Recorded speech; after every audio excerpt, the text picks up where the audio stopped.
Hello दोस्तों, welcome to Ashish classes. आज हम पढ़ेंगे रिप्रोडक्शन इन ऑर्गेनिज्म यानी पार्ट 3 और उसका हमारा टॉपिक रहेगा, मेन टॉपिक है वेजिटेटिव रिप्रोडक्शन इन प्लांट यानी प्लांट में वेजिटेटिव रिप्रोडक्शन। ठीक है, तो आइए इसको रीड कर लेते हैं और समझते हैं। In plant asexual reproduction is better known is vegetative reproduction. देखो यहाँ पर अगर हम प्लांट की अगर बात करते हैं तो प्लांट में जो एसेक्सुअल रिप्रोडक्शन होता है उसको हम वेजिटेटिव रिप्रोडक्शन के रूप में जानते हैं या वेजिटेटिव रिप्रोडक्शन के नाम से जानते हैं। ठीक है, आगे देखते हैं vegetative reproduction a type of asexual reproduction. देखो वेजिटेटिव रिप्रोडक्शन क्या है, ये टाइप ऑफ एसेक्सुअल रिप्रोडक्शन है जो हमारे प्लांट्स में पाया जाता है, यानी प्लांट्स में हम एसेक्सुअल रिप्रोडक्शन को वेजिटेटिव रिप्रोडक्शन के नाम से हम लोग जानते हैं। ठीक है, जिसमें बताया गया है दीज आर बिकॉज, मतलब उसके रीजन क्या दिए गए हैं। पहला पॉइंट दिया गया है कि क्रोमोसोमल नंबर रिमेन्स अनचेंज। मतलब क्या होगा कि जब प्लांट में वेजिटेटिव रिप्रोडक्शन होता है तो उसमें जो क्रोमोसोमल नंबर होते हैं वो हमेशा अनचेंज, रिमेन अनचेंज रहते हैं। ठीक है, दूसरा पॉइंट हो जाता है कि there is no meiosis.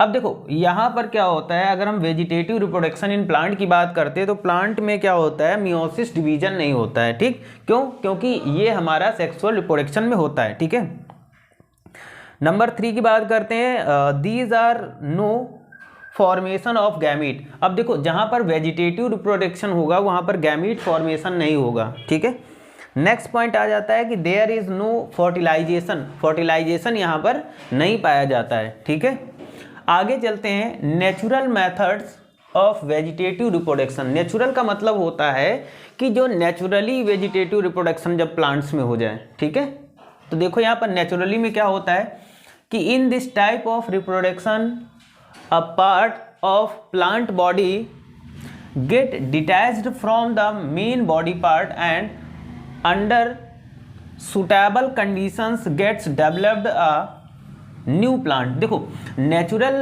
Method of vegetative reproduction में क्या होता है कि इसमें जो प्लांट का क्या होता है कि in this type of reproduction a part of plant body, इसमें क्या होता है जो प्लांट का जो एक पार्ट होगा वो क्या होता है, उस प्लांट का जो उसका पार्ट होगा वो क्या होगा, उसकी मेन बॉडी से डिटैच्ड हो जाता है। डिटैच का मतलब क्या हो जाता है, अलग हो जाता है from the main part of body. ठीक है, जैसे हम बात कर लेते हैं कि ये हमारे पास प्लांट है। ठीक है, अब इस प्लांट का एक ये वाला पार्ट हम ले लेते हैं और ये मेन बॉडी से क्या हो जाए, डिटैच्ड हो जाए। ठीक है, नेचुरली यहाँ से डिटैच्ड हो जाए मतलब अलग हो जाए, और डिटैच्ड हो करके यहाँ पर जब जाए यानी सुटेबल कंडीशंस में ये क्या हो जाए कि अलग होने के बाद में यहाँ से एक न्यू प्लांट ग्रोथ करे, यानी एक न्यू प्लांट डेवलप्ड हो, तो इसको बोलते हैं natural method of vegetative reproduction. ठीक है, सेकेंड पॉइंट की बात कर लेते हैं कि natural method of vegetative reproduction wide spread in angiosperms. ठीक है, देखो इसमें क्या होता है कि नेचुरल वेजिटेटिव मेथड की अगर हम बात करते हैं तो ये हमारा एंजियोस्पर्म में बड़ी संख्या में पाया जाता है, मतलब ज़्यादातर क्या होता है एंजियोस्पर्म प्लांट्स में पाया जाता है। आगे चल लेते हैं, आगे हमारी हेडिंग है कि वेजिटेटिव रिप्रोडक्शन फ्रॉम रूट, यानी रूट के द्वारा वेजिटेटिव रिप्रोडक्शन कैसे होता है। तो इसमें पहला पॉइंट हमारा क्या दिया गया है, इसको पढ़ लेते हैं। Roots in many plants such as, यानी बहुत सारे प्लांट्स होते हैं जिनमें रूट्स के थ्रू हमारा क्या होता है वेजिटेटिव रिप्रोडक्शन, जैसे स्वीट पोटैटो, याम की बात कर लेते हैं, डहेलिया की बात करते हैं। तो ये जितने भी हमारे प्लांट होते हैं इनमें क्या होता है कि वेजिटेटिव रिप्रोडक्शन होता है। ठीक है, इसमें क्या होता है, develop adventitious birds. These birds grow into a leafy shoots called slips, which on detachment and further developed give rise a new plant. देखो इसमें क्या होता है कि जब रूट्स के थ्रू वेजिटेटिव रिप्रोडक्शन होता है तो इसमें क्या होता है, जैसे स्वीट पोटैटो ले लो, याम ले लो या फिर डहेलिया ले लेते हैं। ठीक है, इनमें क्या होता है कि एक बर्ड टाइप का निकलता है, मतलब जैसे हम स्वीट पोटैटो की बात कर लेते हैं। ठीक है, तो स्वीट पोटैटो ये हमारा बन गया, ये स्वीट पोटैटो है, सपोज कर लेते हैं ये स्वीट पोटैटो।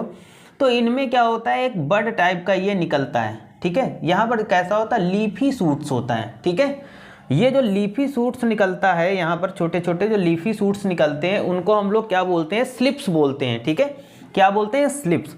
और फिर यही स्लिप्स क्या होते हैं कि इसमें इसके मेन पार्ट यानी मेन बॉडी पार्ट से क्या होते हैं, डिटैच्ड हो जाते हैं। डिटैच्ड होने का मतलब अलग हो जाते हैं और फर्दर ये क्या होते हैं, डेवलप्ड हो जाते हैं एक न्यू प्लांट में, ठीक है।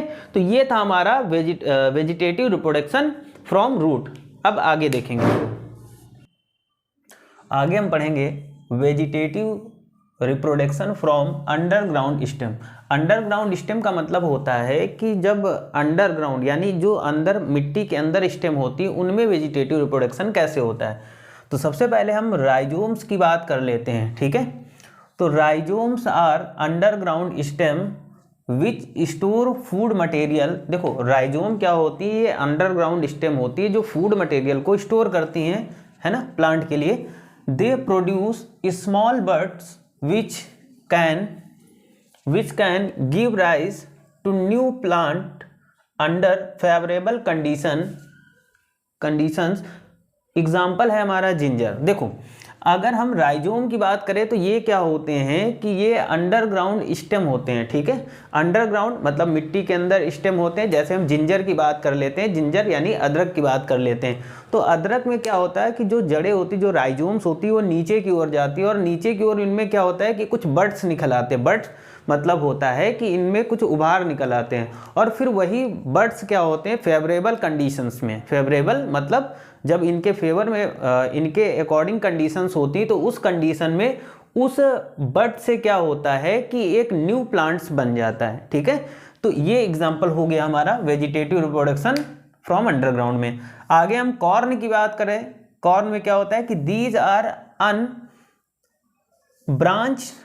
सॉलन। देखो अनब्रांच सॉलन, सॉलन का मतलब होता है कोई उभार टाइप का, जहां पर कोई फूला हुआ पार्ट बोल सकते हैं।